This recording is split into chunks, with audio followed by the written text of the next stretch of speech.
का हमारे जो भी तख्तियाँ हैं उसमें जिक्र है।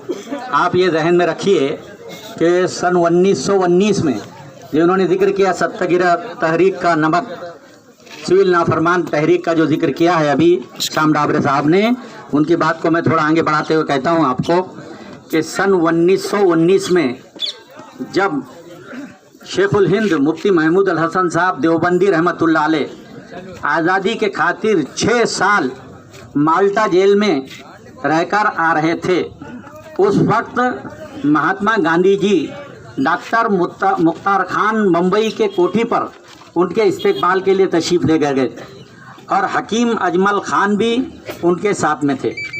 मुझे और आपको गांधी जी की टोपी से इसलिए मोहब्बत है, मैं आज को आपको शेयर करना चाहता हूं हम गांधी की टोपी से क्यों मोहब्बत करते, बल्कि गांधी के वसूलों से भी मोहब्बत करते। भाई करते ना सब। तो महात्मा गांधी को अपनी टोपी हकीम अजमल खान ने पिनाई और ये कहा कि आज से तुम हमारे महात्मा हो। महात्मा गांधी जी को महात्मा का खिताब भी हकीम अजमल खान ने दिया, यानी हमारे स्वरूप में दिया। जब 1919 में महात्मा गांधी डॉक्टर मुख्तार खान के हवेली पर थे, शेखुल हिंद की नज़र महात्मा गांधी पर पड़ी और ये कहा, ऐसा शिकायत आई कि बिरादरान वतन के बहुत से लोग आज़ादी में शामिल नहीं हो रहे हैं, इसलिए शेखुल हिंद ने उन पर नज़र डाली और कहा कि ये तो है तैयार, इसलिए खिलाफत कमेटी को ख़त्म करके अबेसिन मारोडे साहब, डाबरे साहब और जो भी हमारे बिरादरान वतन है, मैं आपको कहता हूँ कि यहाँ खिलाफत कमेटी को ख़त्म किया, जबकि मोहम्मद अली जिन्ना खिलाफत कमेटी की आवाज़ लगा रहे थे और हमने खिलाफत कमेटी को रद्द किया। मोहम्मद अली जिन्ना के पूरे प्रपोजल को हमने रद्द कर दिया और हम वहाँ नहीं गए। 2 नज़रिया, कौमी नज़रिया, तारीख की रोशनी में आपको बताता हूँ जो यहाँ अभी बात हो रही है। तो महात्मा गांधी को हमने टोपी भी दी और हमने नज़र भी दी शेखुल हिंद की, ये ख्याल रखिए आप। और महात्मा गांधी को 32,000 रुपये का फंड भी अता किया, 32,000 रुपये का फंड भी अता किया। देखिए महात्मा गांधी तो हमारे उसूलों में शामिल हो गए और हमारे साथ में लड़ने के लिए, सिविल नाफरमानी के लिए, आपको बताए जामीन शहीद डॉक्टर उस्मान वगैरह ये सिविल नाफरमानी में उनके साथ दांडी मार्च में शरीक थे महात्मा गांधी जी के। यहाँ आप ज़रा सा तारीख की दूसरी तरफ जाइए, जो ये नज़रिया चल रहा था हमारे यहाँ 2 कौमी नज़रिया, जैसे हमारे अबेसिन मारोडे ने और शाम डाबरे ने यहाँ आकर के 2 हमारे हिंदू भाइयों ने हमारा दिल खुश कर दिया कि आज के हमारे ये गम और गुस्से में ये भी शामिल है, शरीक है। ऐसे ही उस ज़माने में महात्मा गांधी तशरीफ़ लेकर आ गए थे। ऐसा समझिए कि आज के यूँ समझिए कि हमारे दरमियान में ये जो लोग आए हुए हैं ये गांधीवादी वसूलों के लोग हैं और हम सब भी इस देश में गांधीवादी वसूलों को, और बाबा साहेब अम्बेडकर ने जो आगे चलकर 1950 में बड़ी मेहनत के बाद संविधान मुरतब किया, उससे पहले क्या चल रहा था देश में आपको बताऊं। हम कभी भी इस देश में 2 नज़रियों के, अबुल कलाम आज़ाद रहमतुल्लाह अलैह फरमाते थे कि अगर फरिश्ता आसमान से उतरे और कुतुब मीनार पर यह ऐलान करे, फरिश्ता आसमान से उतरे और कुतुब मीनार पर यह ऐलान करे कि तुम्हें आज़ादी मिलेंगी, तुम आज़ादी मांग रहे हो मुसलमानों, तुमको आज़ादी मिलेंगी, मुसलमानों को, हिंदुओं को, सबको आज़ादी मिलेंगी, लेकिन हिंदू अलग मुसलमान अलग। मौलाना अबुल कलाम आज़ाद रहमतुल्लाह अलैह ने फरमाया कि यह ऐसी आज़ादी मुझे मंजूर नहीं है। इसलिए सब कहिए, हम सबकी परेशानी यह है कि कुछ ऐसे मुट्ठी भर लोग जो इस देश को चला रहे हैं, जैसे अभी शाम डाबरे ने बहुत अच्छी बात कही कि 30% है, 3% है, कोई ये देखिए ये तो 30 के 3% कह रहे हैं। कुछ ऐसे लोग चला रहे हैं, ये यहाँ से नजरिया नहीं चला। आपको मैं कहता हूँ, जैसे सावरकर ने 1937 में सावरकर ने अहमदाबाद में ठीक अबुल कलाम आज़ाद की जिद में ऐसा कहा कि 2 नजरिए अलग अलग चलेंगे इस देश में। ये सावरकर का नारा था। गांधी का नारा था सबका साथ। जैसे उनका हमारी इस वक्त की हुकूमत ने गांधी जी का चश्मा भी ले लिया है और इस वक्त की हमारी हुकूमत ने ये नारा भी ले लिया है, सबका साथ, सबका विकास और सबका विश्वास। लेकिन अगर सबका विश्वास होता था तो मैं पूछना चाहता हूँ हमारे वजीर दाखिला से, मैं पूछना चाहता हूँ कि कितने हजार लोग, आप कितने हजार लोगों को ये शहरियत बिल के जरिए से कितने हजार लोगों को आप यहाँ की शहरियत देना चाहते हैं, कितने हजार लोग। जबकि आज से कुछ अरसा पहले यहाँ पर हमारे इस देश में ही रोहिंग्या मुसलमान तशरीफ लाए थे और ये हुकूमत ने ही उनको यहाँ पनाह दी थी। आज देखिए इस बिल को, हमको परेशानी ये है कि हमारे बाबा साहेब अम्बेडकर के संविधान को छेड़ा जा रहा है, उसकी रूह के खिलाफ है, ये उसकी आत्मा के खिलाफ है। वहाँ था सबके लिए, कोई रंग, कोई नस्ल, कोई जात, कोई पात नहीं, कोई मजहब भी नहीं, सबके लिए एक साथ कानून। आज हम देख रहे हैं कि ये जो बिल जल्दी 9 नवंबर को पास हो लोकसभा में, और कुछ ज़्यादा सहूलत नहीं जाती राज्यसभा में बड़े प्रीपेड प्लान के साथ में। जैसे वहाँ सावरकर साहब ने 1937 में बड़े प्लान से ऐलान कर दिया था कि 2 कौमी नजरिए।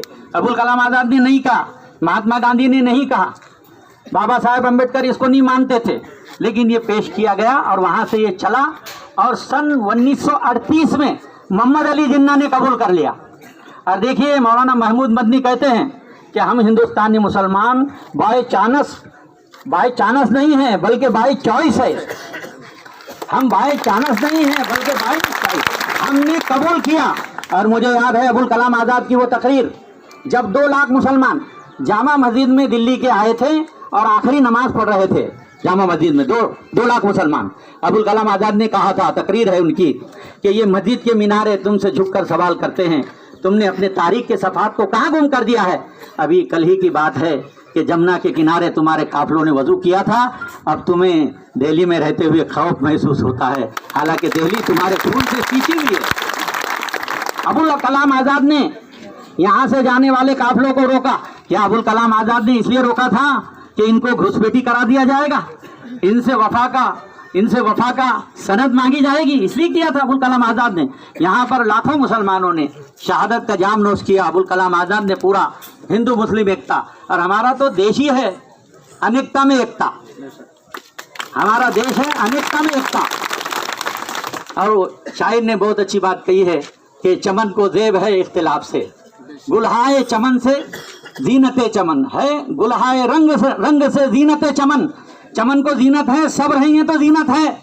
चमेली भी चाहिए और गुलाब भी चाहिए, और आप भी कहिए कुछ, आपको कुछ मोगरा चाहिए कि नहीं? क्या आप मेरी बात सुनेंगे? आप भी कहिए मोगरा भी चाहिए। तो चमन को तो अलग अलग गुलहाए रंग से जीनते चमन, चमन को जेब है इख्तिलाफ से। बहरहाल हमारा ये चमन सदा खुश रहे, अच्छा रहे।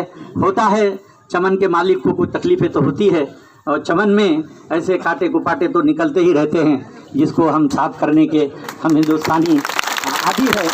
और इंशाअल्लाहुल अज़ीज़ हम अपने ज़िंदगी में जब कभी भी अपने देश के लिए, अपने मुल्क के लिए कुर्बानी देने के खातिर हमें बुलाया जाए, उस वक्त हम रहे।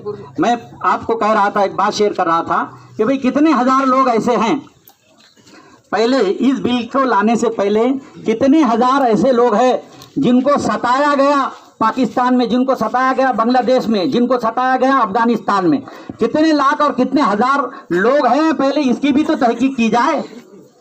इसकी तहकीक नहीं होती। हमारा जो देश है इस वक्त तहकीक से नहीं चल रहा, एक आइडियालॉजी से चल रहा, जो 1947 में, 1947 से पहले 1937 में सावरकर साहब ने एक आइडियालॉजी दी थी, उस आइडियालॉजी के मुताबिक हमारा देश चल रहा है। इसलिए हम सबको इस आइडियालॉजी को ख़त्म करने की ज़रूरत है। फिरौन एक आइडियालॉजी चला रहा था, कुरान ने उसका भी जिक्र किया। मैंने जो आयत पढ़ा कि बेशक फिरौन सरजमीन में बड़ा उठ गया था, और 2 थे वो, फिरौन और हामान। फिरौन और हामान 2 लोग थे, और कानू खातीन, उन्होंने अपने मुल्क मिस्र की तहजीब हिंदुस्तान की भी पहली है, क्या रखिए आप, हिंदुस्तान से भी पहले है ये तहरीक मिस्र की, और वो दो थे। कौन कौन थे दोनों, आप जहन में रखिए, बोलिए आपको याद है कि नहीं नाम। और कानू खातीन, उन्होंने चुप की थी, किससे पंगा लेकर, मूसा अलैहिस्सलाम से पंगा लेकर उन्होंने चुप की थी। आज हमारे देश में भी ऐसे कुछ चिक्की के बिल लाए जा रहे हैं जिसका निषेध करने के लिए मैं और सब अबेसिन मारोड़े, श्याम डाबरे साहब और बहुत से हमारे हिंदू मुस्लिम भाई जो इस वक्त हाजिर हुए हैं, मैं उनका भी शुक्रिया अदा करता हूँ, आपका भी शुक्रिया अदा करता हूँ। इस वक्त के चंद बोल बेतरतीब जैसे भी मेरे जहन में आए मैंने आपको बहुत गुजार किया। आप भी इस वक्त ज़्यादा सुनने के मूड में नहीं है, आपका मूड ज़्यादा से ज़्यादा नारे लगाने का है। लेकिन अब जाहिर बात है कि भाई अगर नारों से किस्मत बदल जाती थी तो महात्मा गांधी को डांडी लेकर निकलना नहीं पड़ता था,